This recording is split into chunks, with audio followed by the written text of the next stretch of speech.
وين الخلل؟ والناس يعرفون منو اللي يتكسب ويزايد ويهايط، ويعرفون منو الجاد للبحث عن المشاكل. لكن نروح ونرجع على النقطة الأولى.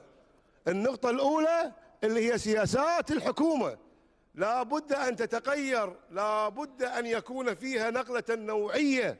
التردد ما يبني دول، التباطؤ يؤدي إلى مشكلات أكبر.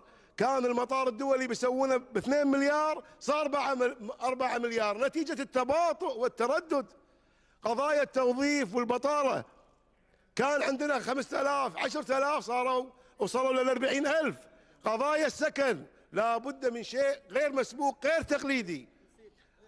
والحكومة ستجد لها أنصار كثيرين، مو في المجلس لحماية الوزراء من استجوابات، لا، ستجد لها الشعب الكويتي يهتف إذا قدر إنه فعلا يقدم شيء للمستقبل.